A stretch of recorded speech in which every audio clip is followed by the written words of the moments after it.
तोरा का लगला ते हमरे आदमी कुल के मार के ते हमक मार देबे। हाँ, शेखर नाम हमार शेखर।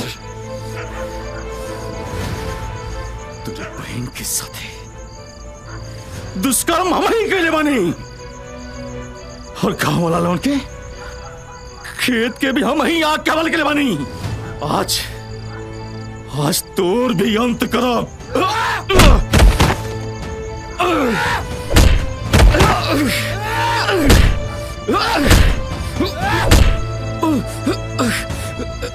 छोड़ो हमरा के। अरे चुप! कैसन माफी, कैसन जान के भीख, कोनो समझौता ना। तोरी गुनाह के सिर्फ मौत ही सजा बा।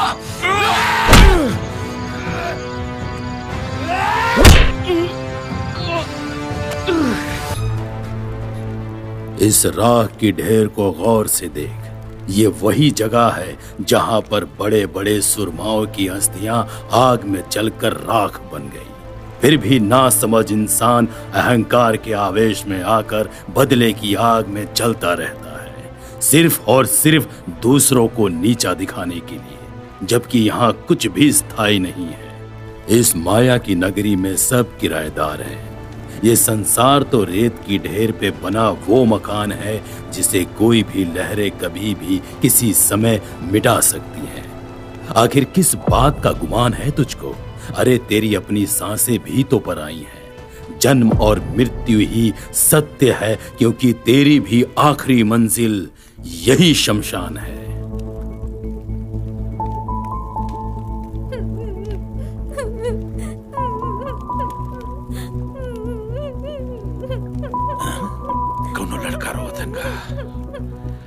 वो शमशान पे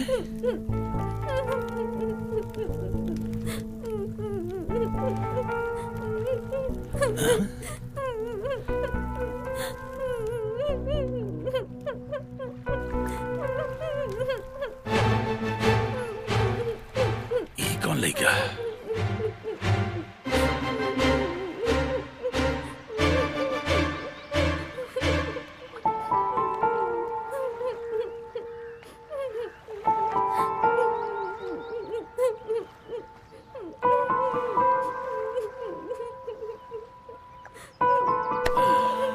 बाबू, ए बाबू, का नाम है?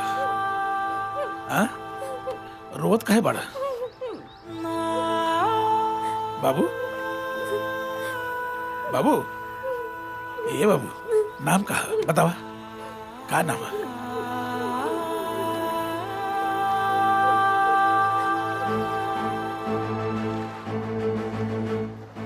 हे गंगा मैया, तोरा के साक्षी मान के ये लड़का के हम अपन बेटा मानतानी।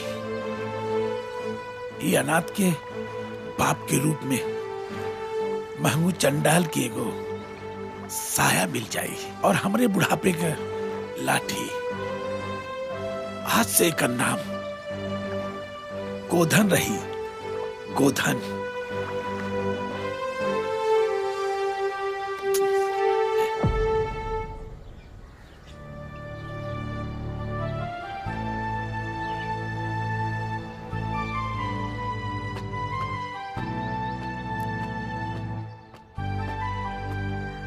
प्रणाम मालिक। प्रणाम प्रणाम। आइए आइए मुनीम जी, बैठिए। ये बताओ मुनीम जी, बिटियन सबकी विदाई ठीक से हो गई ना? अरे मालिक, कोनो बात के तो कमी ना रहा? अरे मालिक, बड़ा धूमधाम से सब बिटियन के ब्याह हो गई, कोनो प्रकार के कोनो कमी ना भइल मालिक। मुनीम जी, याद बात तोहरा जब प्रभात बाबू के जन्म भइल उ वक्त 11 लड़की के सामूहिक विवाह कैले रहली और आज 500 लड़की के एक साथ सामूहिक विवाह भइल। ये खुशी की बात बानो? अरे मालिक, आपके कृपा से कितना बिटियन के ब्याह हो गई, अपने अपने घर सब खुशहाल हैं। बहुत दान दहेज भी मालिक दियल गई। अरे वो कैसे हुए मुनीम जी? हम जे लइकन सब के बाप बानी और हर बाप के यही लालसा रहेला कि उनकी आंख के पुतली ससुराल में खुश रहे। जी जी। अरे तो हम ना करीला, ये तो सब योगीराज गंगा बाबा के कृपा बा। हाँ। खैर छोड़ा ये सब। मुनीम जी देखा, आज प्रभात बाबू के जन्मदिन बा, पार्टी बड़ी धूमधाम से होए के चाहिए। सेवा सत्कार में कोई कमी न रही। हरे कृष्ण हरे राम, हम करी तो का करी मालिक, तब तो आज के पार्टी में मजा आ जाए। अरे जरूर, कहे से कि अब यह अवसर पे हमरा के एक बहुत खूबसूरत शेर याद आवता। मेरी गलतियों पर डाल के पर्दा ऐ मेरे मालिक, मेरी गलतियों पे डाल के पर्दा ऐ मेरे मालिक, अच्छाइयों के सांचे में ढाल रखा है। क्या बात बा, क्या बात बा। मेरी गलतियों पे डाल के पर्दा ऐ मेरे मालिक, अच्छाइयों के सांचे में ढाल रखा है। अरे मैं तो कब का मिट चुका होता, अरे मैं तो कब का मिट चुका होता, माँ बाप के दुआओं ने पाल रखा है। बहुत खूब मालिक, बहुत खूब।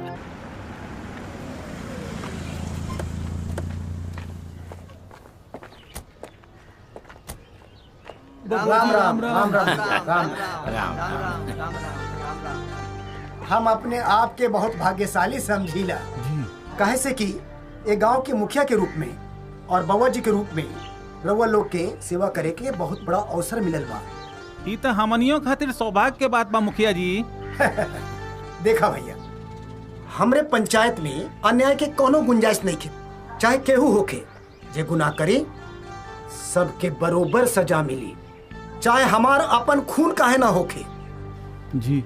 अच्छा रउआ लोग कहाँ जात बानी? बाजारे जाता नहीं जा, आज बुध न ह, बाजार लागेला। जा जा भैया जा। अच्छा प्रणाम। चलो हो, चलो जा। मालिक, आप तो इंसान के रूप में भगवान बानी। मुनीम जी, तोहरा समझ में ना आई। अब ई बतावा, ई बात बोले के तोहरा औचित्य का बा? मालिक, जोन हम कहल चाहत बानी ओके मोटे में समझ ली। हरे कृष्णा हरे रामा, हम करी तो का करी। मुनीम जी, अब ये गंदी सोच अपन दिमाग से निकाल के फेंक दे। हरे कृष्णा हरे रामा, हम करी तो का करी। आपके बात हम समझत बानी, लेकिन जहन से तका वो तो हम सपनों से ना निकाल सकेली। चला मुनीम जी, चला चला गाड़ी में। हाँ, आई, आई।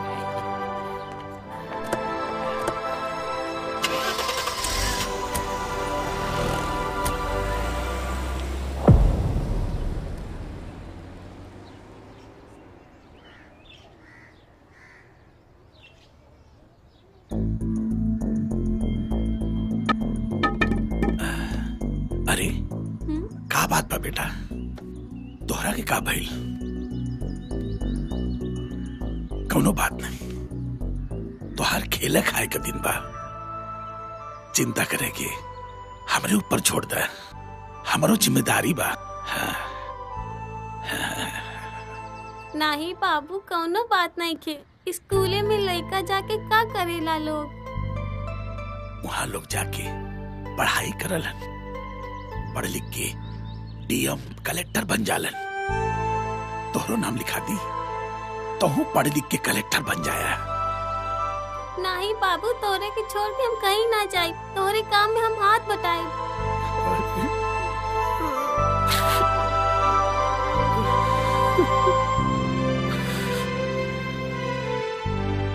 घुरगस पे मरघट पे कुछ पढ़ लिख ले तो कुछ बन जाइबे। हमार का बा, आज हम बानी कल ना रहब। चला हम तो हर कल स्कूले में नाम लिखा दे। अरे माई बाप, हमारे गोधन की भी पढ़ा दे। ठीक बा, सोच भी अच्छा बा, पर तो हनी के पढ़ाई करबा सन तो मरघट पे काम के करी? लागत बा कि विद्यालय भी मरघट बन जाए। माई बाप, हमनी के पढ़ाई के अधिकार ना बा का? अधिकार तो बात हनी के, पर पढ़ाई के ना, मरघट पे जाके लाश जलौला के।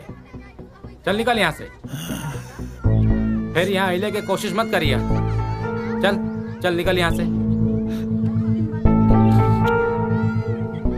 चल जा, चल चल जो। सुना तो बेटा, देखा लागत हमानियों के जीवन ऐसा ही खत्म हो जाई। समझा तारा बेटा, यही आगे में चल के समझ ला। लेकिन शिक्षा का अधिकार ना बा, बात सिर्फ घाट पे मुर्दा जलावे का अधिकार बा। चाहे तो बाबू हम तोरे कामे में हाथ बटाए, शिक्षा ना आवे तो ना पढ़ब। बेटा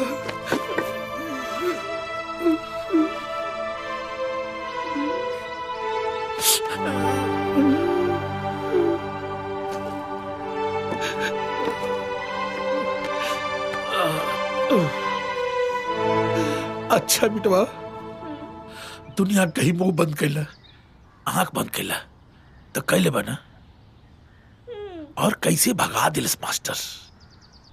जैसे हमनी के आदमी ना गंदगी बानी दुनिया जवार के, पर केकरा से कहल जाइए के सुनी।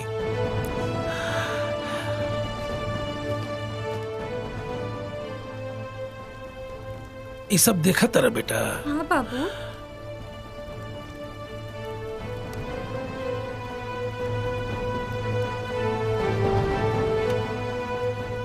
यह विधि के विधान बा बेटा।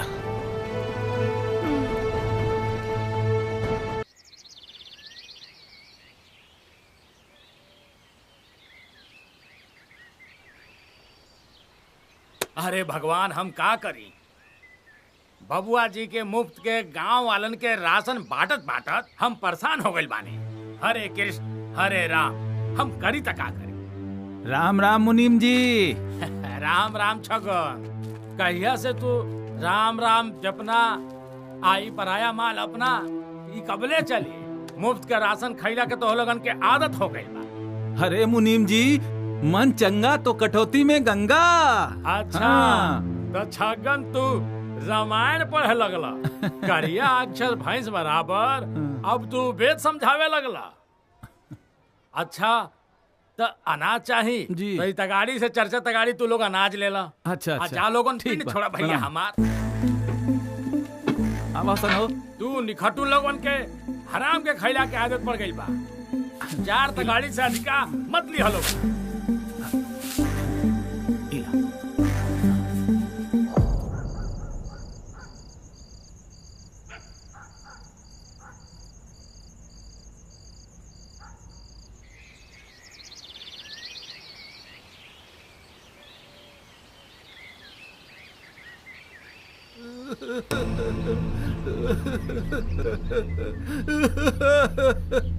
महतारी क्रिया कहतारी, मेहरारू के गहना भी खूब बेचते हम। बचल खुचल जवन जमीन बा वो बेच के राउर कर्जा चुका दे मालिक।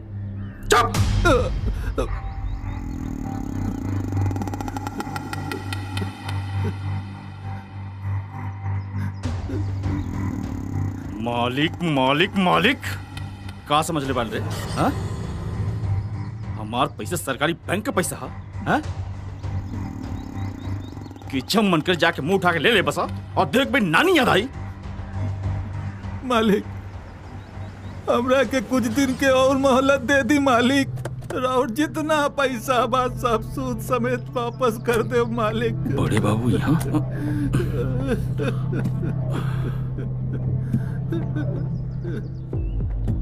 बड़े बाबू आप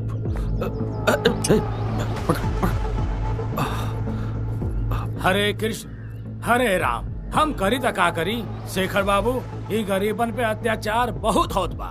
अगर बबुआ जी के दिमाग सटक गईल तो माना तो हर गाड़ी अटक गई। अरे मुनीम जी, ऐसा कुछ ना हुई। बबुआ जी आप तो जनते बानी, लोग बेर केहू पता ना चला और देवक बेरी डीजे बज चला और पूरा गांव मोहल्ला के पता चल जाला। शेखर चौधरी, दायरे में रह के काम करा। कहे से कि मर्यादा के उल्लंघन हुए से बउआ जी के दिमाग खराब हो जाला। कोठी में आके किसानन के कर्ज का रकम सूद समेत लेके जा। चलो मुनीम जी। गाड़ी। मुनीम जी, हिसाब किताब सब साफ सुथरा रखा। सॉरी चाचा जी, रात के हमनी से गलती हो गई। एक खातिर हमनी के बहुत शर्मिंदा बानी। लोग शहर में रह के समाज और संस्कृत के भुला जाले कि घर भी एगो मंदिर होला। रात गईल बात गईल बेटा, अब शहर के हवा ही सन बा। हाँ भीमा, घर एक मंदिर हो, हरों में रहे वाले माँ बाप भगवान के मूरत होले, और हमार बाबूजी साक्षात होकर मिसाल हवन। देखा हमार प्रभात बउआ के, ये भी शहर में रहेला पर इनके स्वभाव में कौनो परिवर्तन नहीं खे। अरे मालिक, गांव और शहर के हवा में अंतर बा। हमनी के उ देश में रहे वाला बानी जा जहाँ गौ माता गंगा माता के पूजा होला, लेकिन ये लोग पश्चिमी सभ्यता अपना लेहलस। हरे कृष्णा हरे रामा, हम करी त का करी। अब तू कुछ मत करा मुनीम जी, अब तू चुपचाप से बैठ जा। अच्छा बचवा, ये बतावा, ये तो सज धज के सवेरे सवेरे कहाँ जात हवा? बाबूजी, गांव जवार के साथे साथे हम जिला भी आज देखल चाहता नहीं। काहे से कि सुन ले बानी अपना गांव के साथ साथ अपन जिला भी बदल गईल बा। जा बचवा, जा घूमी आवा। जी बाबूजी। भीमा चल। प्रणाम बाबूजी। खुश रहा। चला जा। हाँ मुनीम जी। भीमा, आज हम तारा के अपन पूरा विरासत दिखाई। मालिक, प्रभात बाबू तो आजो एकदम दूध मुहा बच्चा लागल। आज सादगी तो एकदम कूट कूट के आपे जैसे भरल है। हाँ मुनीम जी, संस्कार से बढ़ के दुनिया में कोई चीज ना होला। बाप के परछाई बेटा होला और माई की परछाई बिटिया में होला। दोनों एक ही खेत के उपज बा, पर दोनों के सोच में बदलाव आ जाना। खैर, सब ईश्वर की कृपा बा। हम भगवान से तो ही प्रार्थना करी थे कि नाश्वर शरीर से केहू के अहित ना होके। बस। मंगरू, ऐजे गाड़ी रोक दे। आजा भीमा। आओ भीमा, आजो। ये देख, ये पूरा खेत जितना दिखात हो ना, ये सब खेत हमारा हो। अरे यार, गजब हरियाली है। अरे पागल, हरियाली ना हो, गेहूं कटल बा। गेहूं? हाँ। Sorry sorry sorry. ये देख, ये सब जोन दिखात हो ना था। हाँ हाँ हाँ। अरे हेने देख, यहाँ से लेके जहाँ तक तारा के लौकत हो, ये सब खेत हमारा हो। और वो देख, अच्छा नजारा है। वो देख जोन भट्टा दिखात हो ना, वो अपन भट्टा हो। भट्टा? हाँ, एक को ना 10-10 को भट्टा हो। चलो और कुछ दिखाओ तानी तारा के। हाँ, गजब प्रॉपर्टी है यार। आजा, चलो भाई जा।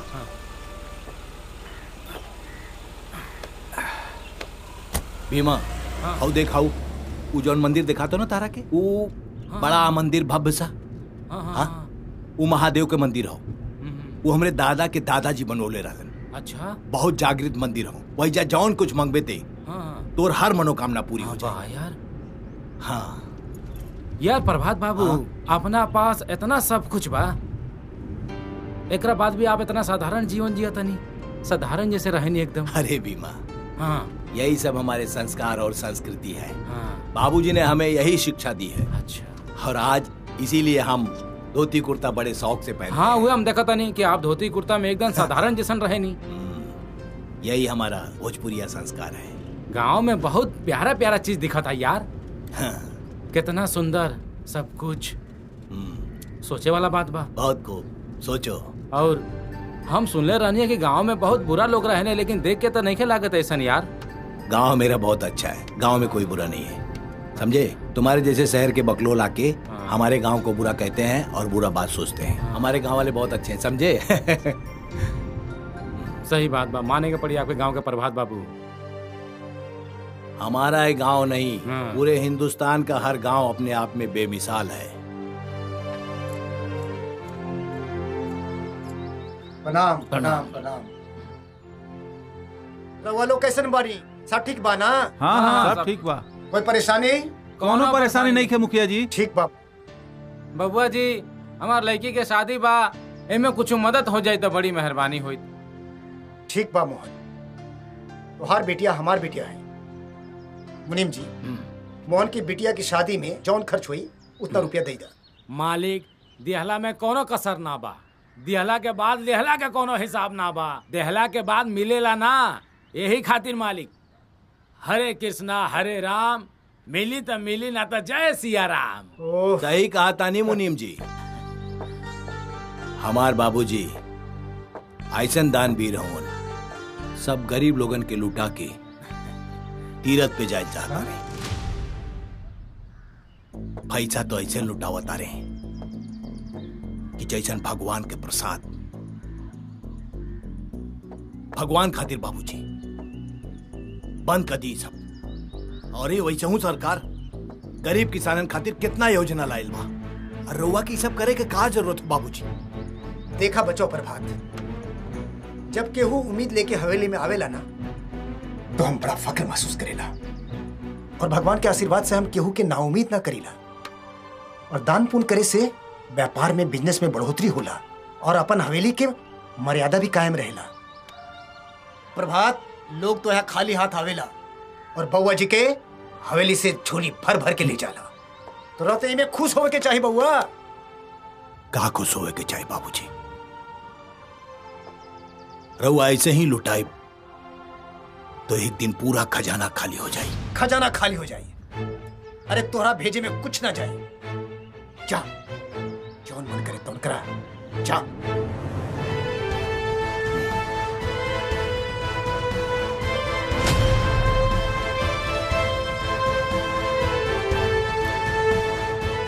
मुनीम जी जी हमरा साथे चला।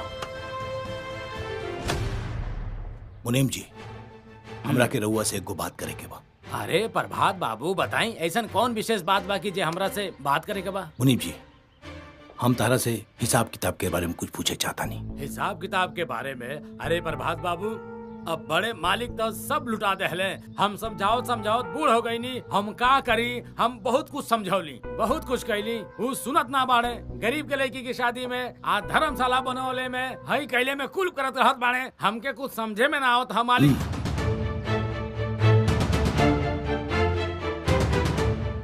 बाबूजी अब आपकी नहीं, सिर्फ हमारी चलेगी।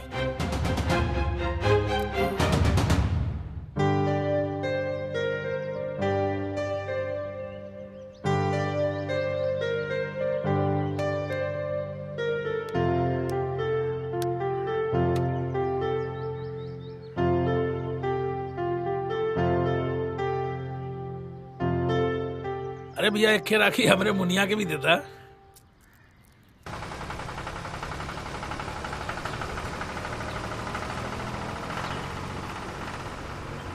अब ये किसी को नहीं मिलेगा, सब खेत जोत दो, मत करी पूरा मालिक। खत्म करो, किसी को दान नहीं मिलेगा, है ना? रहम करी मालिक, हम गरीबन पर रहम अरे करी। कौनो रहम ना।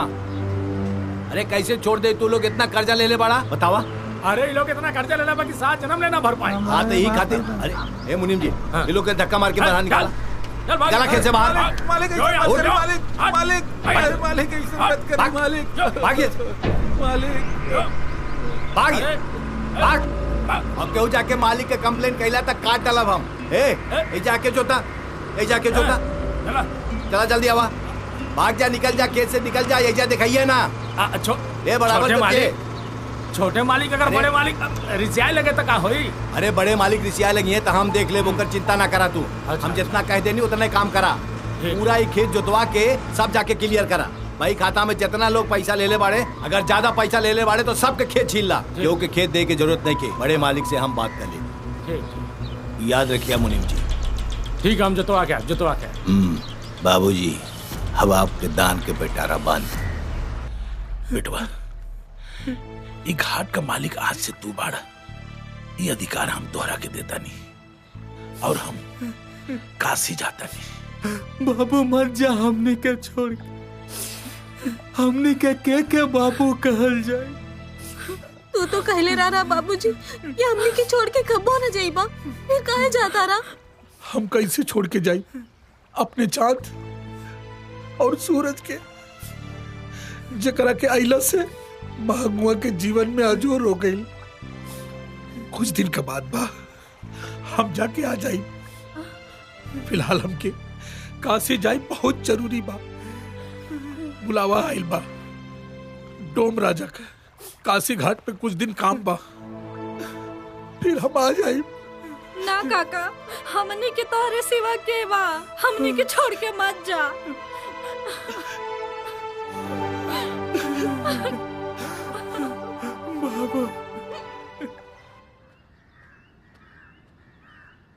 मालिक का बात बनी? प्रभात बाबू हमनी के खेत जबरी जुतवा रहल बाड़े।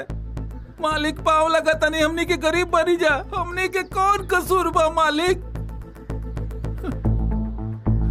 ठीक बा, चला हम आवत नहीं। ठीक बा मालिक।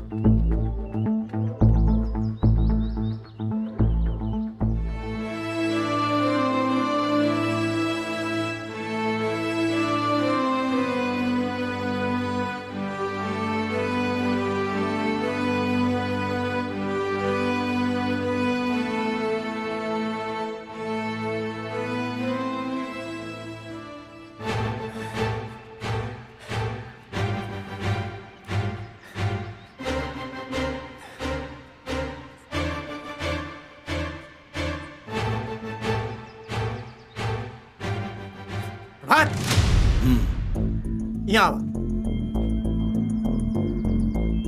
आज जे तू कैले बाड़ा ना, बहुत घटिया हरकत कैले बाड़ा। हम बहुत शर्मिंदा बानी। अरे किसान लोग मेहनत करेला और रईसन के थाली में रोटी आवेला। किसान लोग काम करेला और हम रईसन के नाम होला। बाबूजी, ये बात मत भूलिया कि टीका चंदन के लगावल जाला, कालिक के नाम। अपना बराबरी वालन के साथे हाथ मिलावल जाला, ता सम्मान मिलेला। छोट लोगन के साथे हाथ मिलावला के मतलब अपना सम्मान के ठोकर मारल होला, और जूठन खाए वाला के थाली परोस के ना दिया जाला। बाबूजी याद रखिया। हाथ रुक जा।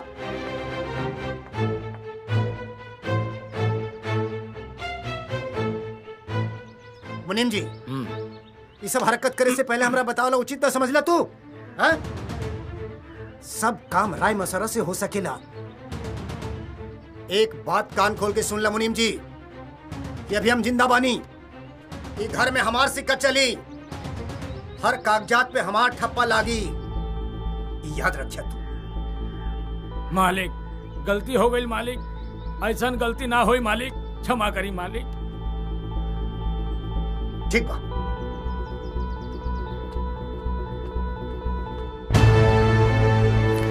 जय हो गंगा मैया, जय हो, जय हो, जय हो।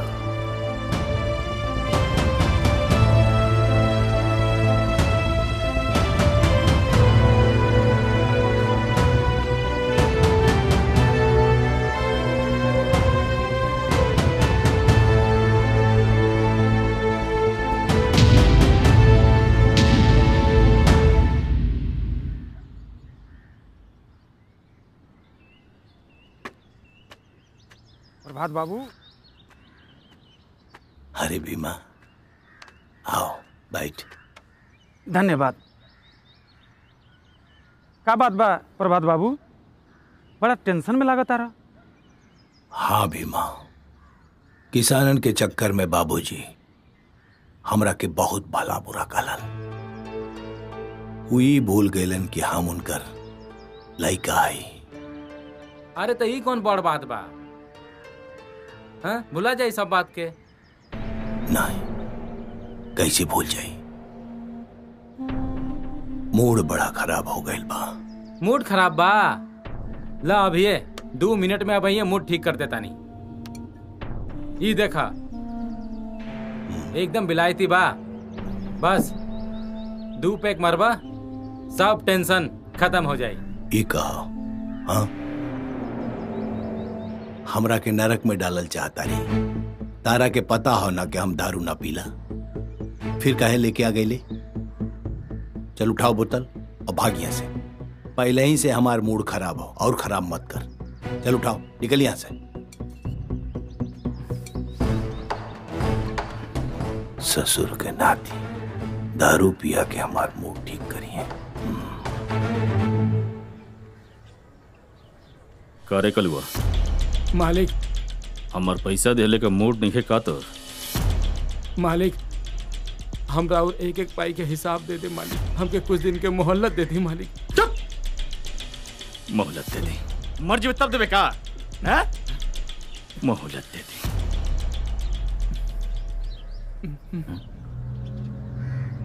है ना? आओ है ना? जी मालिक।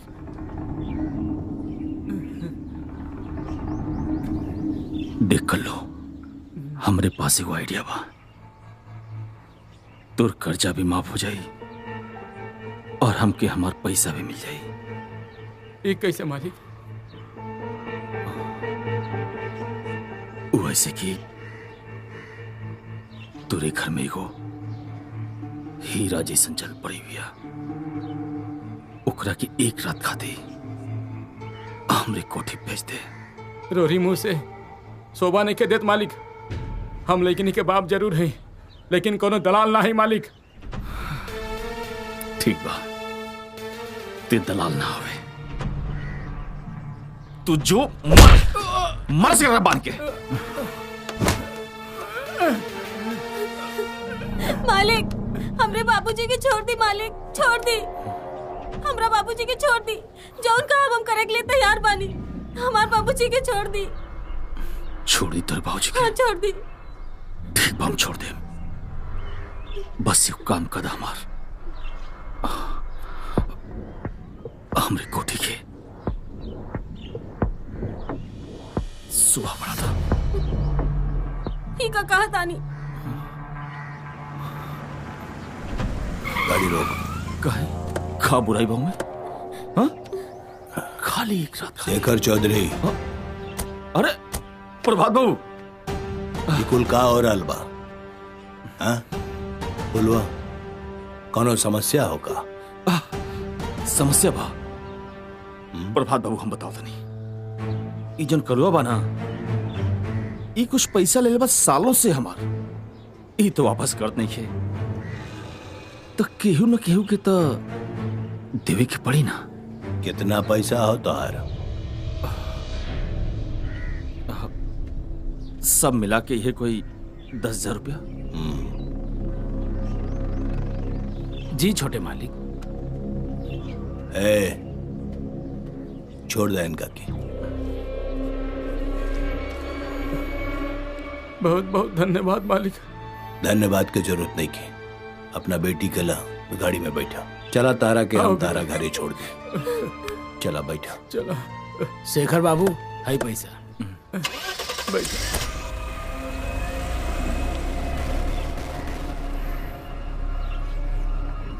प्रभात बाबू, एक खमियाजा तो के भुगते की पड़ी।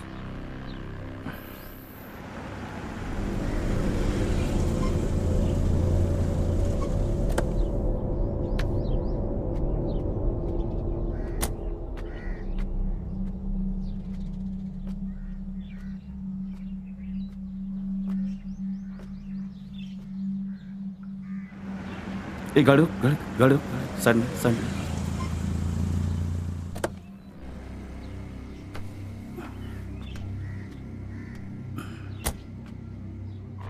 प्रभात बाबू,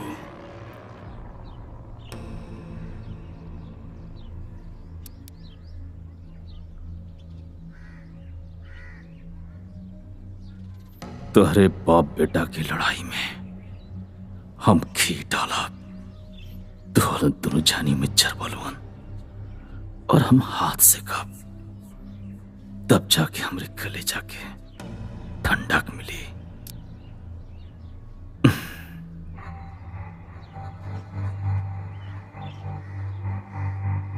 प्रभात बाबू। शेखर चौधरी कब आगमन भेला? शहर का चकाचौंध जिंदगी जिए वाला दुर्लभ जीव, ये गांव जवार के न्याय के देवता बबुआ जी के युवराज धूल मिट्टी में।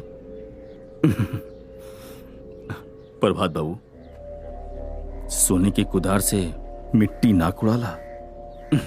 खैर छोड़िए, ये बताइए कैसे बनी?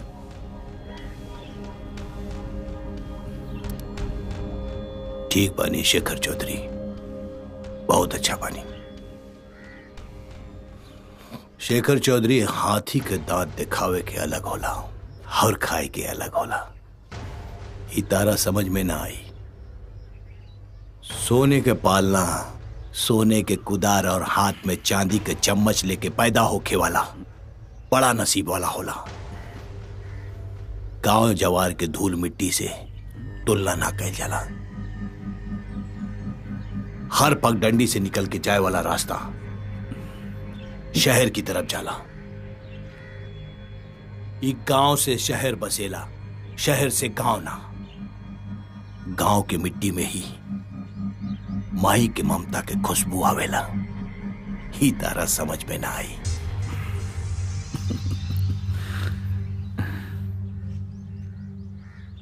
बड़ बुजुर्ग एगो कहावत कहले बना कि जैसन पेड़ वैसन फल। छोड़ी, प्रभात बाबू हमके माफ कर दी और हमसे दोस्ती कर ली।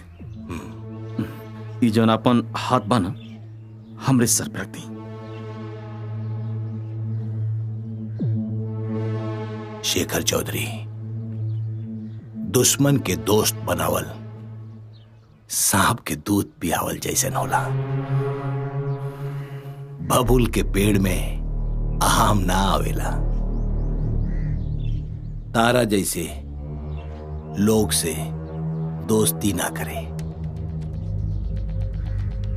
ये में समझदारी है।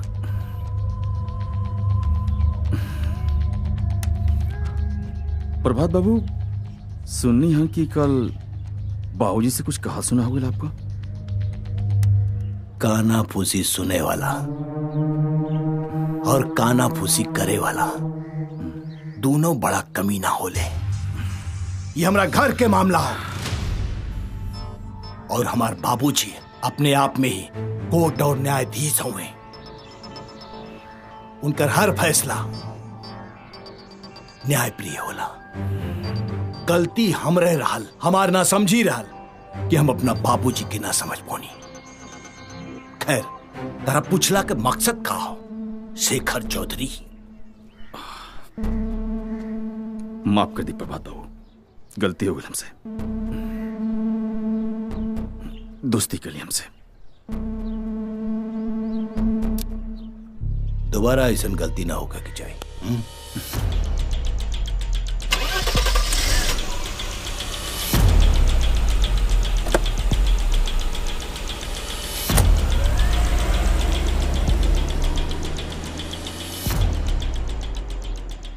दोस्त, दुश्मन का वो दोस्त ना होला। गलतफहमी में अक्सर लोगों के जान चल जाला। अंगुरी पकड़ने के बाद पहुंचा कोनिया पकड़ल जाला। तो कि हम बताई प्रभात बाबू, हम बताई।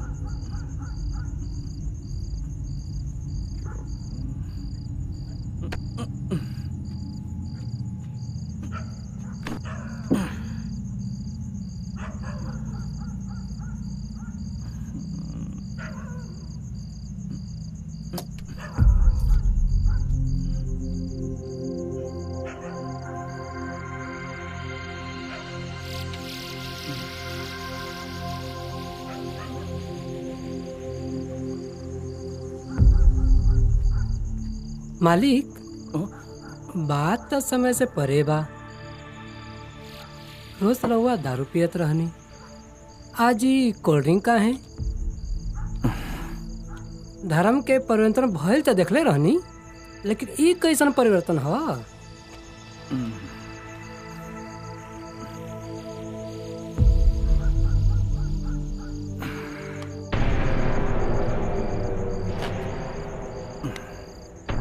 जानते ले बोला जी मालिक। ई दारू जन बा ना बड़ी बेकार चीज बा।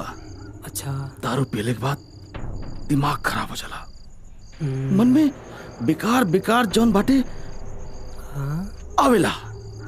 और ई कोल्ड ड्रिंक्स पीले से जी मन में ना कोनो बेकार ख्यालात आवेला, ना ही दिमाग कोनो फालतू चीज सोचेला। अच्छा। और एक पीले से भी मन तृप्त हो जाला। जी मालिक। तो दारू बा खराब जी और कोल्ड ड्रिंक्स बा अच्छा। अच्छा। अब तोरा का करे बा? जी बताइए। हमारे को काम करे बा। बोली ना। काम ही करे बा। हाँ।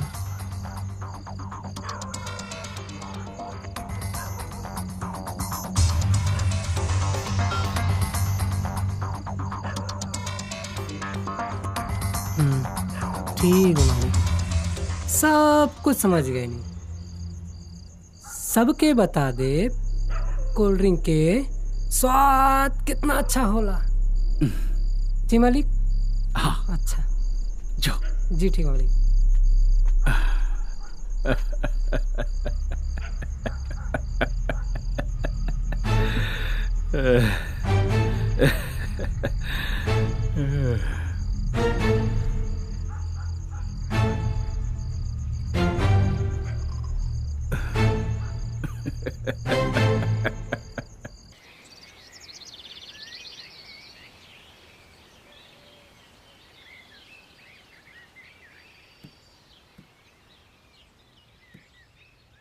अरे भैया, इतना दिन से कहाँ रहला?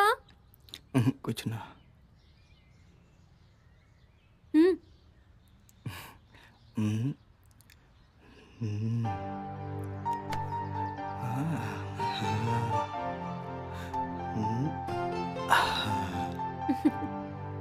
भैया, तू हमेशा हमरा के भगावे के चक्कर में रहेला, लेकिन हम तोरा के छोड़ के कहीं न जाए। चाहे के तब पड़ी मुनिया, भैया के घर छोड़ के अपनी साजन के घर। भैया तू चिंता मत करा, तोरा के छोड़ के हम अपने पति के घर ना जाए। हमरा सिवा तोहर के बा। जेकर केहू ना होला ओकर भगवान होले। अच्छा तू जल्दी से खाना पकावा, हम अबे आओ।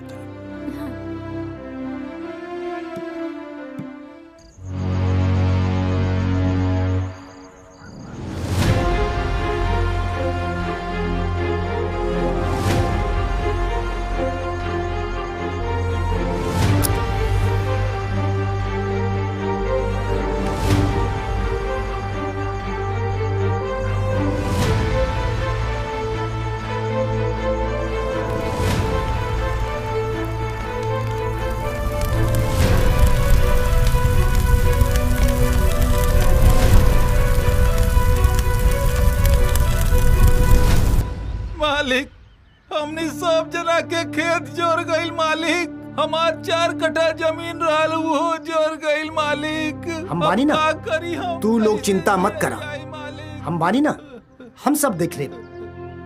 चिंता ना करा लोग, बाबूजी बाड़े, सब ठीक हो जाए। हाँ?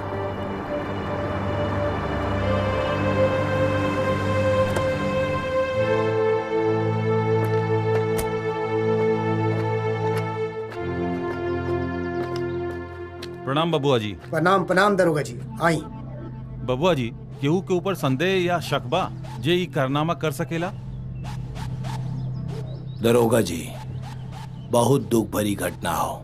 गरीब किसान लोगन के खेत जला के उनके मुंह से निवाला छीन लियल गयल बा। रउआ के छानबीन में अगर हमार कोनो मदद के जरूरत हुई तो निसंकोच बताइया। हाँ दरोगा जी, ये कोनो छोट बात नहीं थी, बल्कि आवे वाला समय के लिए बहुत बुरा संकेत बा। हमार दुश्मन सक्रिय हो गई बा हमरा के नीचा दिखावे के खातिर, पर घबराए के कोनो बात नहीं है। हमनी लोग ओकरा के पताल से नीचे से खींच के निकाल ले, है ना बेटा? हाँ हाँ बाबूजी। बाबूजी, हमरा के वो दिन के लिए माफ कर दी जौन हमी गरीब लोगन के बारे में रउआ से बुरा वाला कहनी। हमरा के माफ कर जा दे बेटा, मत सोचा एकर बारे में। अब सावधानी पूर्वक ई पता करे के कोशिश करा कि ई घटिया काम के पीछे केकर हाथ रहल। जी बाबूजी। बाकी के दरोगा जी देख लिए।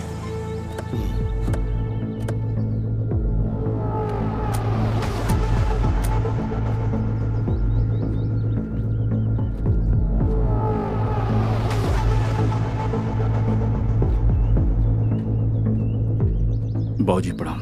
खुश रहा। बड़ा दुख भइला जब हमके पता चलल कि गांव वालन के सारा खेत जल गए। जैसे मालूम पड़ा भागल भागल नहीं। कुछ पता चलल? दरोगा साहब, कुछ पता चलल है कि कैसे लागल है आग? कोनो शॉर्ट सर्किट या फिर? शेखर चौधरी, गुनेगार हमेशा गुनाह के छुपावे के कोशिश करेला, काम अपने करेला और सबूत दूसरा पर छोड़ेला। पर कानून से बचल मुश्किल ना, नामुमकिन बा। अभी हम चलता नहीं। प्रणाम। प्रणाम। चलो।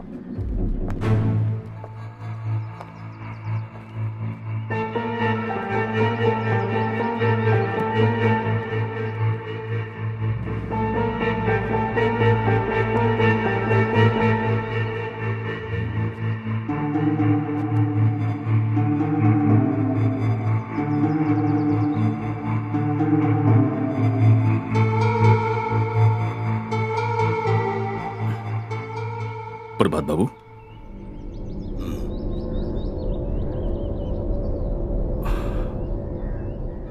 देखा ना, काले हमनी दोस्ती भइल और आज किसानों के खेत में आग लग गई। लगा था कि फिर से हमनी बीच में कोनो शकुनी आ गई बाटे। शकुनी केहू भी होके, बाकी वो हमरा नजर के सामने बा, हमरा ही खेमा में। तो प्रभात बाबू बताई ना, उस ससुरा का हम टेटुआ दबा दे। कहीं वो शकुनी तू तो ना? अरे प्रभात बाबू, कैसन बात कर देनी आप? हाँ? और आपके हम पे विश्वास नहीं किया ना, तो एक काम करी, ले है ले, अब मार दिया हमको। अरे हम तो मजाक करत रहनी, रख लायक रख। तू तो दिल पे ले लेला। हाँ? प्रभात बाबू, आप तो मजाक करता नहीं है, इन्हें तो जान निकल गया। अच्छा, हम बहुत डिस्टर्ब बानी, तू जा, हमनी के बाद में मिला जाए। जा।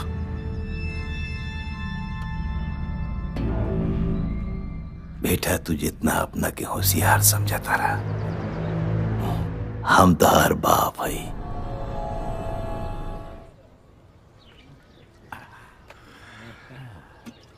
कहानी अंत हो गए तो हर काम हो जाए, हमके टेंशन मत दे, बार बार फोन मत कर हमके, ठीक बा? रखा पा। अच्छा आइयो, चढ़ गई लो ढेर। का हो? ई बतावा, तू कल पानी भरे ना आयल रहल? हाँ, ऐसे ही कुछ काम रहा। कोनो बात रहे का? कहो सखी, एक बात सुननी है। बोला ना, का सुन लू है? हाँ, रिश्ता तोहर पक्का भइल रहे ना? हाँ, अब का बताई तुहके? हाँ, तो ओकर का भइल? पक्का भइल कि ना? ना भइल हो, तू पानी संभाला।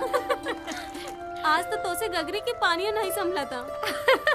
अक्सर जवानी में छट गेला। अच्छा, कल कहाँ प्रोग्राम है भैया? का कहत रहा? पिया पिया, अरे कौने को उठाओ? अरे कोनो के उठावे के होई मर्दवा, उठा लिया जाई। हाँ ना, पता हम बताओ नहीं ना। हाँ, छोड़ा ये लड़की का चीज भी है भाई। कोई सुधर जाइए। एक मिनट,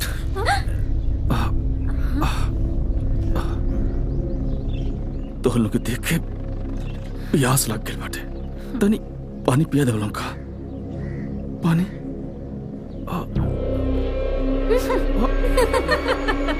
आई देखा, इनकरा के तो भौवे ना देलस, पानी मांगत रहे। एक देख देलस।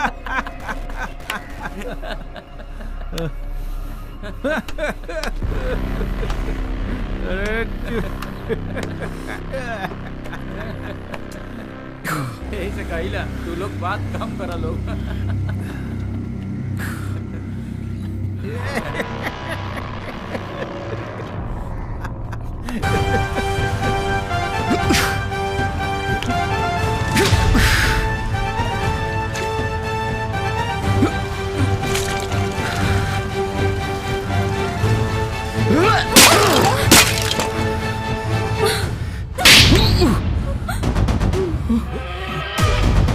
भाग भाग भाग जल्दी भाग जल्दी भाग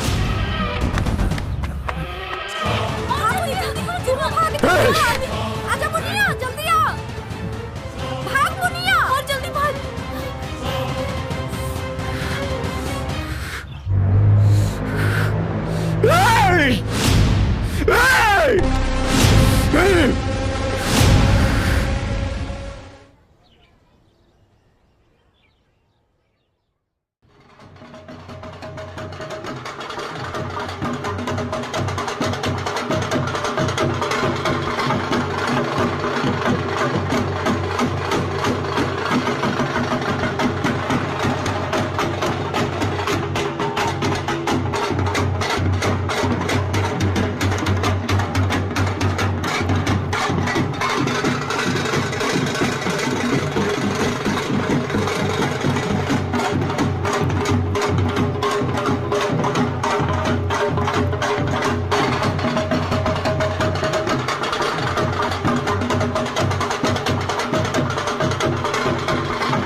कितनी अमर बेइज्जती के वाले इन नासूर बन के हमके चुभ रहा बा। आगे तोर रात तोरा खाती बहुत भयानक हुई, बहुत भयानक हुई।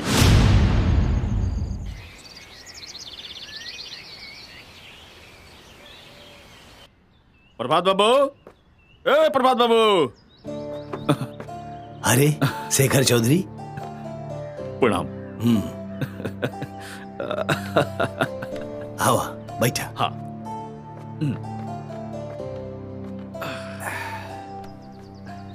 और सब खैरियत बना? शेखर चौधरी, सब खैरियत बा तबे ना हवेली में बानी। और एजा आवे के तार मकसद का हो? अरे कोनो मकसद ना, हम तो भगवान से यह दुआ करनी हमरे दोस्त के केहू के नजर ना लागे।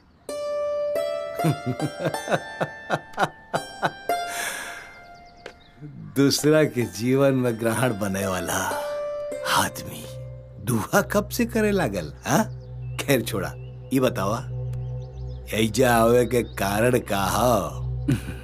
कोनो कारण ना, लंबा टाइम बीत गया। सोचनी है दोनों दोस्त मिलके कहे ना कोनो लंबा ट्रिप पे चला जा, थोड़ा मौज मस्ती हुई बस। शेखर चौधरी, बात तो तू ठीक कहा तारा, पर अबे ना काहे से कि किसान भाईयन के ही फसल में जौन आग लगल बा, वो आग आज ले हमरा कलेजा में धधकत बा। अरे प्रभात बाबू, अरे का इन कीड़ा मकोड़न के चक्कर में टेंशन में अपने आप डाल रखे वाला? हाँ, अरे जर गिल तो जर गिल ना। अरे तोहरे जैसन बड़ आदमी के पांव के तलवा के नीचे ही किसान मजदूर सब पड़ रहे ना। अभी खुल के जब सर पे चढ़ेबा ना, सर पे चढ़ के कान में मोती हंसा। अच्छा अब देर होता, चलत तनिया। राम राम।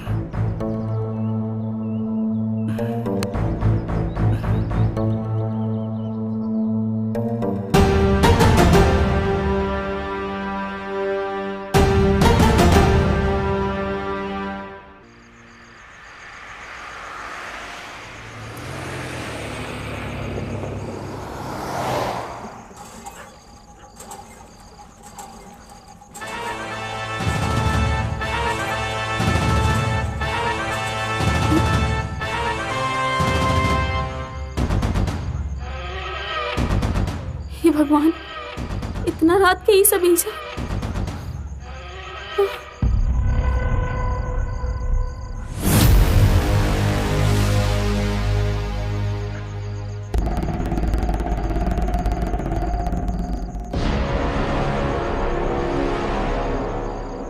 मुनिया, मुनिया, मुनिया,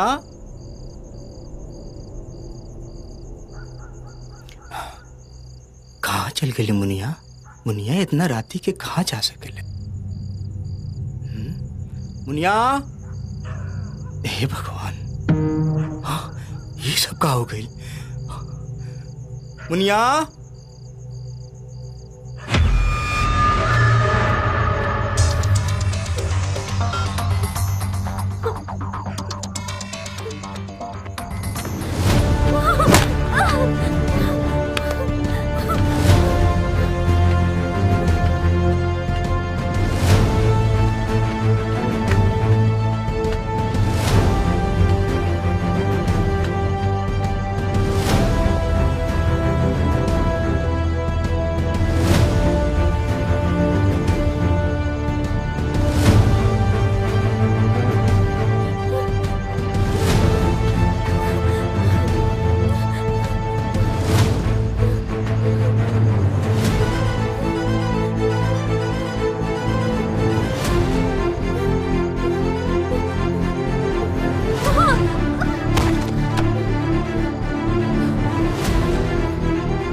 गुदना लालटेन लेके एकरी के खोजत आवता। देखा अब यो टाइम बा, छोड़ दे हमरा के। अगर हमरे भाई के पता चल गइल ना तो तोरी सन की जिंदा जला दी है। चुप! जिंदा जला दी हूँ। अरे जौन मन कही तौन कर लियूं। जानते थे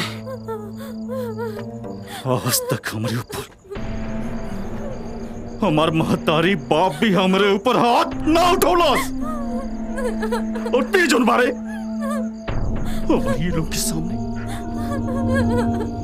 हमारे लोग के सामने हमारे ऊपर हाथ उठाते ले। हम वही दिन से वही समय से आग में चल रहा बानी। ये आग आज बुझाई हम।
मुनिया,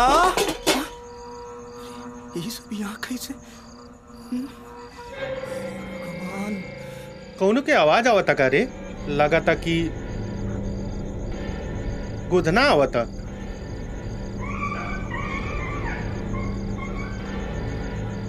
एक के उठा के ले जाके ठिकाने लगा था। मुनिया, मुनिया, कहाँ चल गई मुनिया?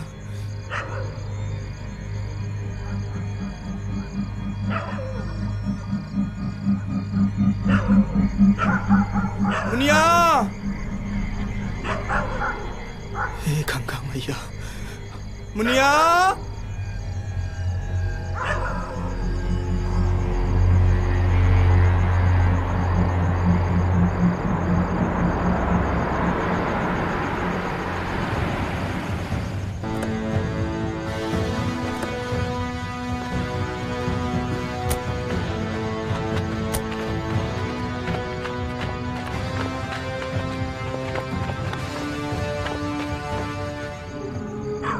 मुनिया,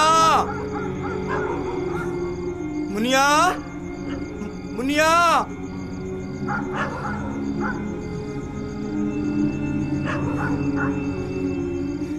मुनिया।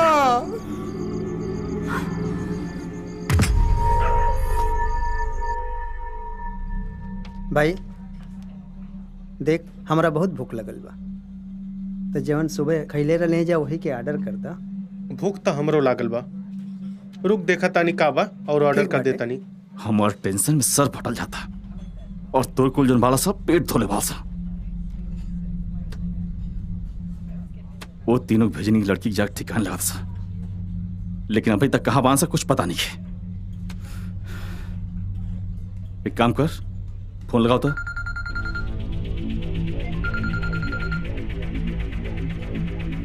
हाँ बोल, क्या कहता रे? ले भैया तो सी बात करी। हाँ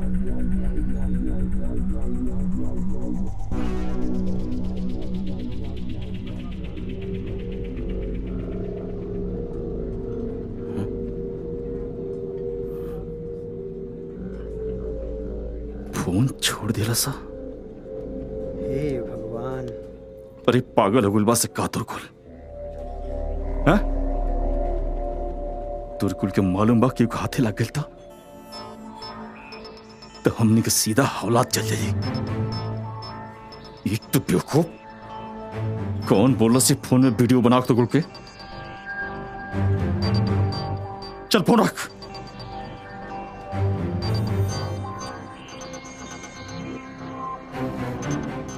अब का हुई भैया?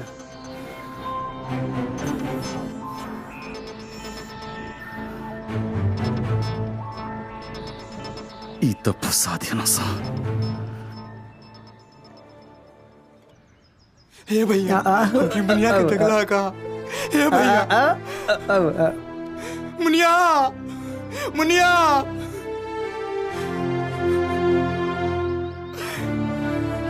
मुनिया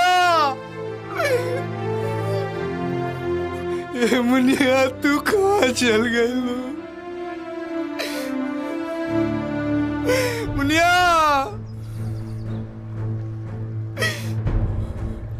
मुनिया मुनिया मुनिया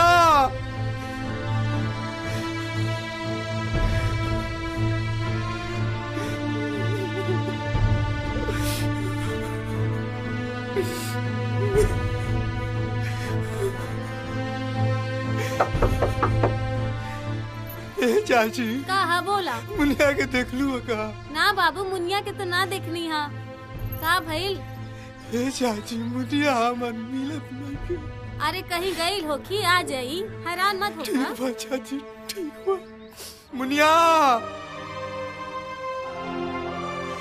मुनिया ए मुनिया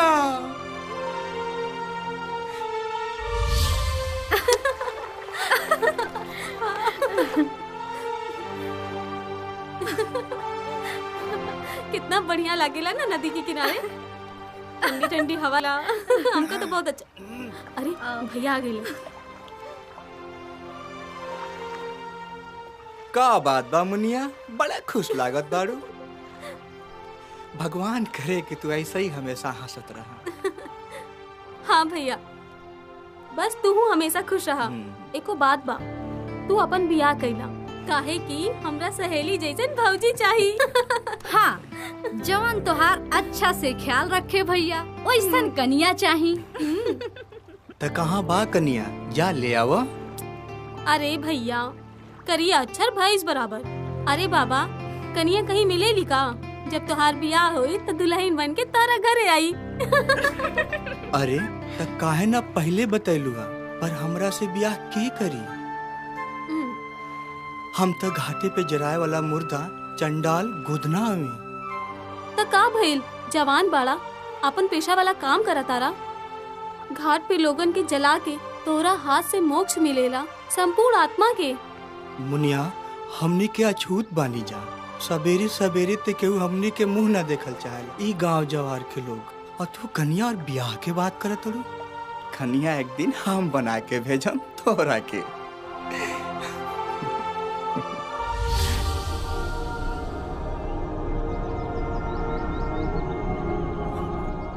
मुनिया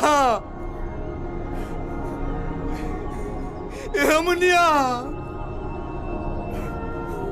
मुनिया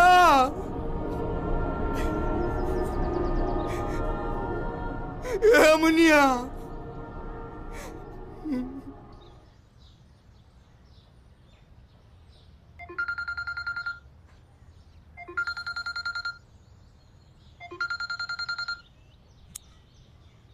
और प्रभात बाबू और हमार कॉलेज के दुश्मन बोल का कहा तारे कौन शुभ समाचार सुनाओ तारे हाँ बोल वैसे ते कहाँ आज तक शुभ समाचार सुनौले हाँ?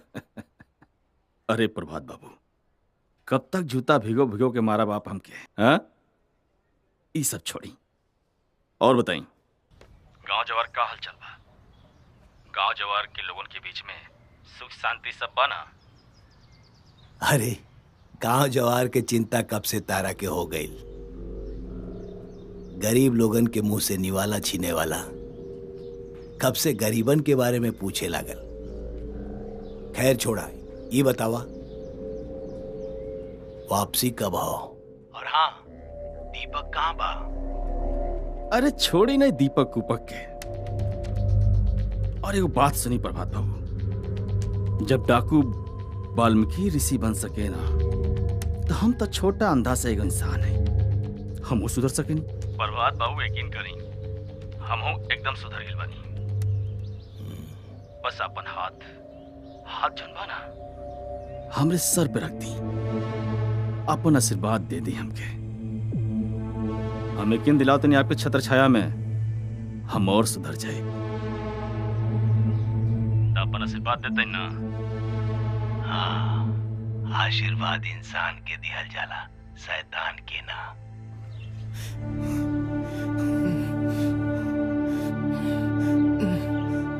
का गोधन यहाँ कैसे? आज घाट पे दाह संस्कार नहीं बा का? हाँ बोल, बोलत का नहीं खे?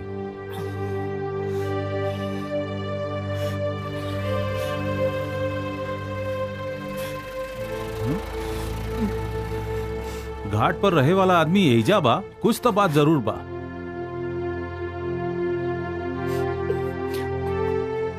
नहीं माई बाप दादा जे खुद आग में जरा था,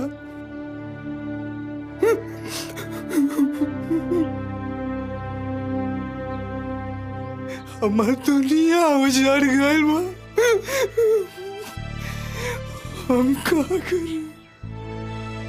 घाटी पे मुर्दा जलाए वाला गुदना जिंदा जरूर बा, पर आगे में अपनी मुनिया के बिना में जरत बा।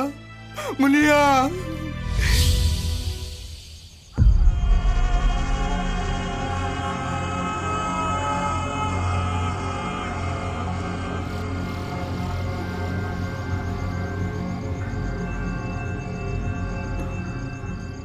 इतना रात हो गई, भैया अभी ला ना आइले।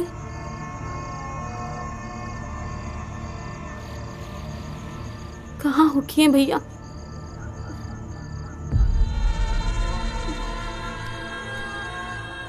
हम बियाह न करब भैया। ना मुनिया, पहले हम तोरी हाथ में मेहंदी सजा के और ढोली में रानी बना के विदा कर।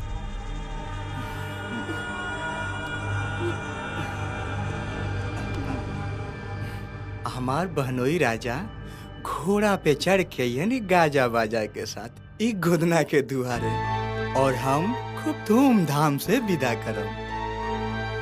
और तुहार राखी के आबू गोदना की घर अपनी भैया के राखी बांधे। हमके ओई दिन के तुहार इंतजार में। हम ना जाए तोहरा के छोड़ के, और तू ज्यादा परेशान करबा ना तो हम तोरे से बोलब ना। हम तोरा से रूठ के बहुत दूर चल जाए। अरे पगली, ये तो दुनिया के रीत रिवाज बा जेके निभावे के पड़ी। हम तुहार भाई आई कसाई ना, और तुहरी रहला से तई पूरा घर द्वार स्वर्ग लागेला।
चाची ये हमार बहन मुनिया हमारे नहीं के ये चाचा ये हमारे नहीं के ये हमार बहन मुनिया कैसे क्या कर दिया तू हमरा के छोड़ के ना जा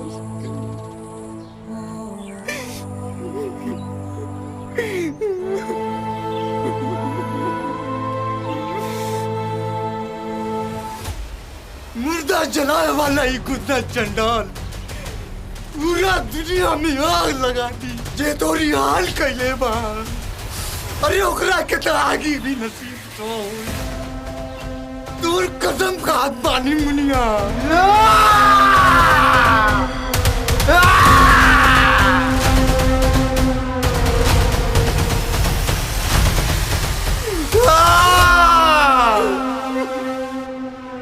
मुनिया क्या कर दिया मुनिया मुनिया मुनिया मुनिया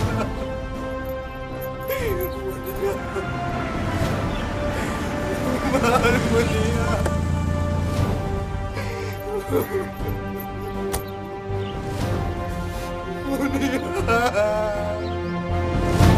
ये का भइल गोदना तोहरा के कुछ पता बा का ना भगवान जी हम कुछ नहीं के जाने मैं इतना जाना था इनका हमार कलेजा के टुकड़ा हमार बहन जब लाश बन के हमारे बाह में सुतल बिया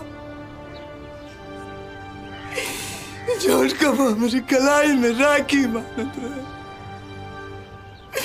हमरा के न्याय चाहिए बउआ जी काहे तू गाँव जवार के कोर्ट में सुनले रही है कि बउआ जी की हवेली पे न्याय मिलेला आज दर्शन भी हो गए कानून और अदालत के भगवान के शासन भी आज्ञा ले ला बउआ जी बउआ से ये गुंडा चंडाल के क्यों भी दुश्मन नहीं कर हमारी बहन के साथ कैसा दुष्कर्म होगा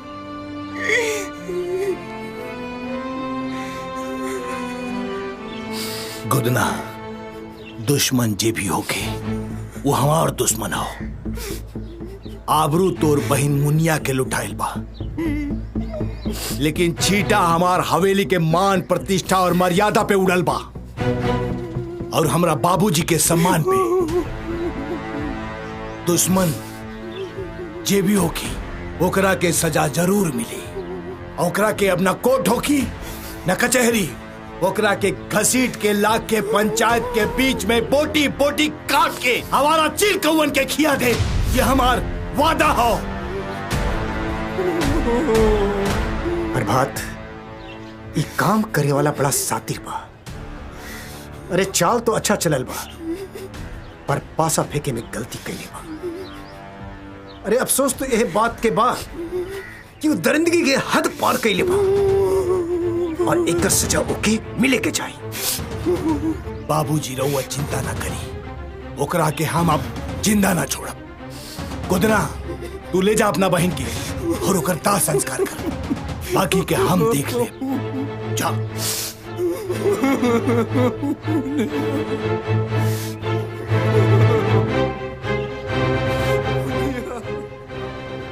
आए बाबूजी चलिए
जौना हाथ से हम उठा के तोड़ के बाबा जी के डाले वाले आज वही हाथ से तोड़ा के विदा करो तनी।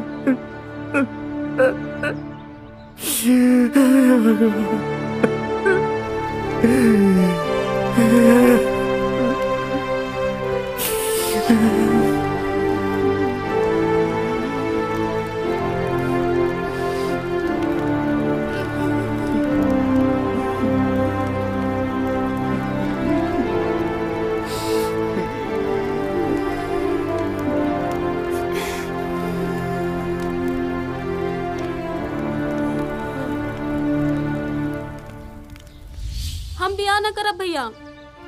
ना मुनिया, पहले हम तोहरी हाथ में मेहंदी सजा के और ढोली में रानी बना के विदा कर।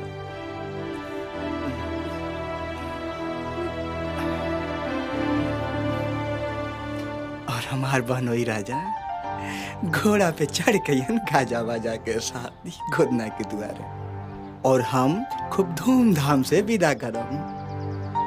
और तू हर राखी की अबू गोदना की करे भैया के राखी बांधे। हमके वो दिन तुहार इंतजार है। हम ना जाए तोरा के छोड़ के, और तू ज्यादा परेशान करबा ना तो हम तोरे से बोलब ना। हम तोरा से रूठ के बहुत दूर चल जाए। अरे पगली, ये तो दुनिया के रीत रिवाज बा जे निभावे के पड़ेला। हम तुहार भाई हमी कसाई ना, और तोरी रहला से तय पूरा घर द्वार स्वर्ग लागेला।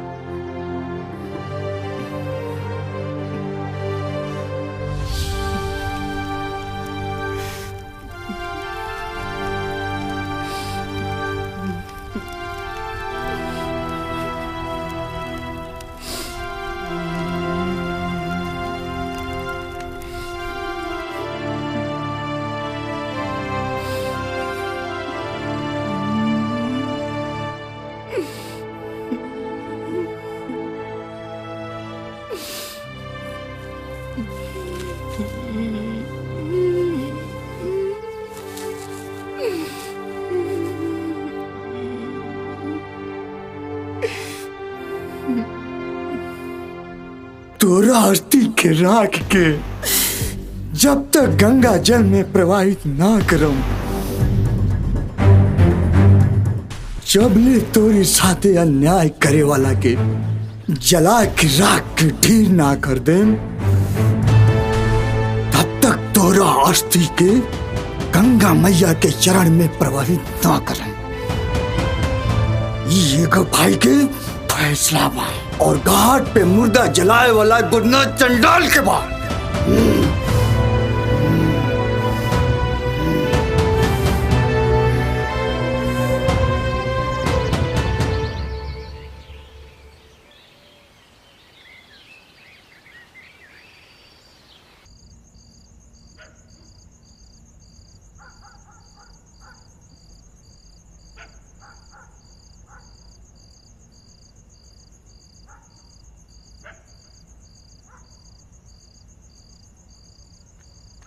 गोधन भैया,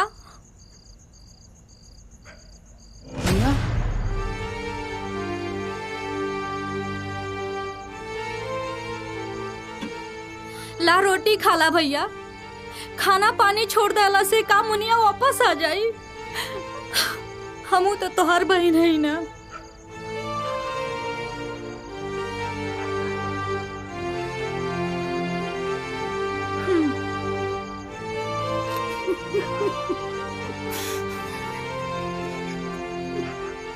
भैया।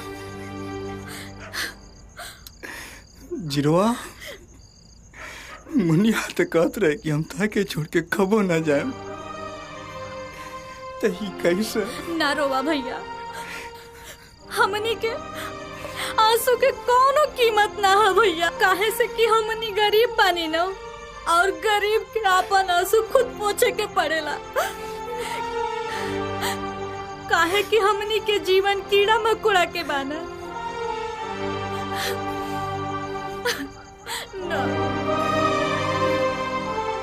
सही कहलू जिरवा, हमारी मुनिया के वो सब हमसे छीन लेला सन और हम कुछ ना कर पाएंगे।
गोदन भैया हमके माफ कर दा।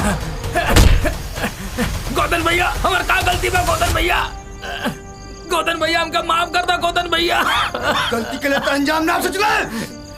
गोदन भैया माफ करे वाला दुनिया में नहीं खे, साफ करे वाला बा। ये अदालत में गुनाह का सजा माफी ना, मौत होला मौत।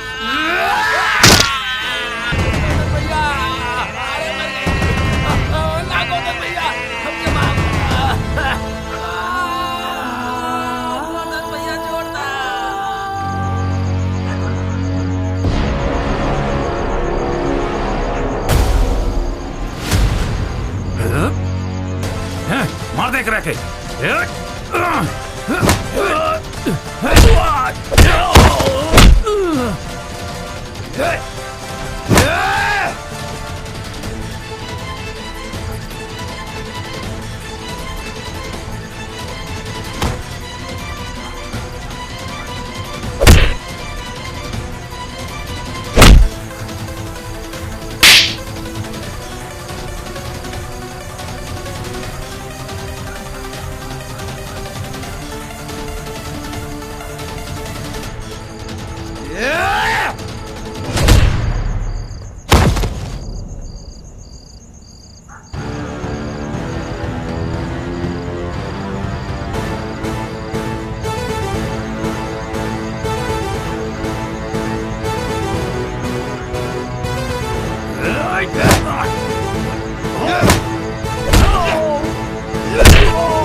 हमार का दोस्त बा गोदन।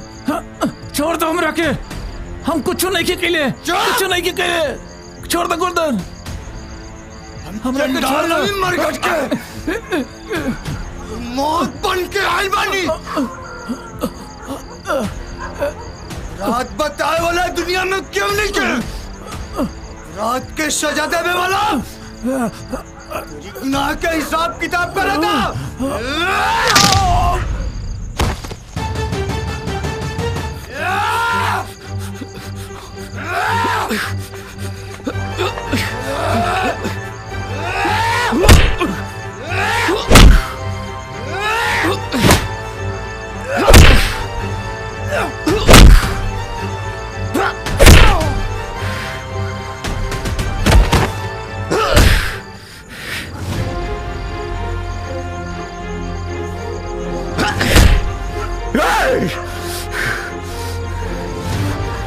तोरा का लगला ते हमरे आदमी कुल के मार के ते हमक मार देबे। हाँ, शेखर नाम हमार शेखर। तुझे बहन के साथे दुष्कर्म हम ही कैले बानी और गांव वाला लोन के खेत के भी हम ही आग के ले बानी। आज तोर भी अंत करब।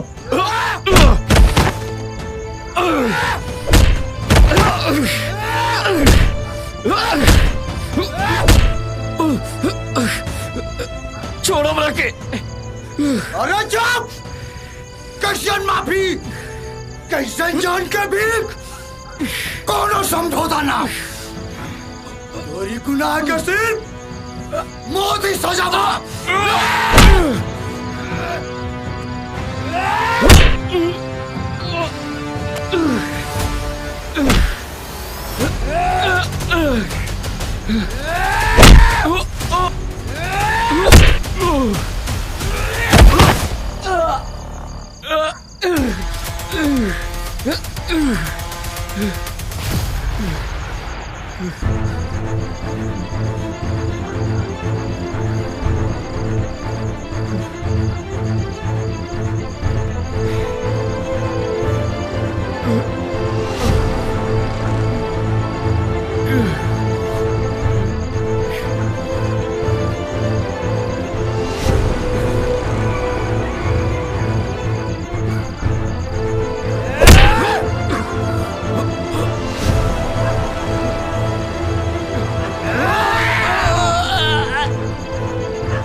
देख मुनिया, जैसे तोहरा साथे दुष्कर्म और अन्याय करके तोहरा के गड्ढा में फेंक दे लगा सन, आज खुद मुर्दा बन के गड्ढा में पड़ल वाला सन। देख तमाशा, देखा गांव जवार के लोग गुदना अपन गुनाह कबूल करा था, लेकिन हाँ हमरे लगे एगो सबूत बा। देख लो, हमारे लगे एगो सबूत बा, देख लो। अरे हम घाट के चंडाल हवी, हम झूठ हवी, हमरा परछाई से भी लोग दूर भागेला। अरे हमार खाना पीना भी बहुत अजीब बा। हमार मांगी सिख दास हवी। देख मुनिया देख, मार डालिया चारण के।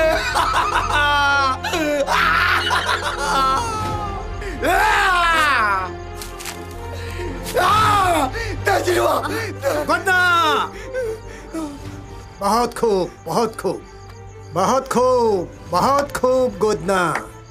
हम निशब्द बानी, तोहार कोनो जवाब नहीं खे। दुनिया में सच्चाई से पर्दा उठावे वाला काम कैले बड़ा, तू गुनाहगार नहीं खे। हम गांव के मुखिया होके के नाते पंच परमेश्वर के सामने और गांव वालन के सामने तोहरा के बेगुनाह साबित करत बानी। मालिक, न्याय भइल बा। गोदना अपराधी नहीं बा, बल्कि गोदना तो समाज के एगो नया आईना देखौले बा। हाँ गोधन, तहार बहन मुनिया के न्याय मिलल बा और साथे साथे उस सगरो बहन बेटी के न्याय मिलल बा जे ऐसन हादसा के शिकार भइल बानी। आगे से कौनो भी पापी ऐसन कुकर्म कैलस तो ओकरा संगे यह हुई, न जेल न बेल, सीधा महादेव से मेल। हम गोदना के निर्दोष साबित कर देले बानी। रउआ लोग के का विचार बा? सही विचार बा मालिक। आज ही गोदना ही राक्षसन के मार के हम गांव वालन के करेजा जुरा देलस और ई साबित कई देलस कि जुर्म के खिलाफ सबके लड़े के चाहिए, चाहे वो जे भी होखे। गोधन, जला के खाक का दाई पापियन के, ये हमारा आदेश हो।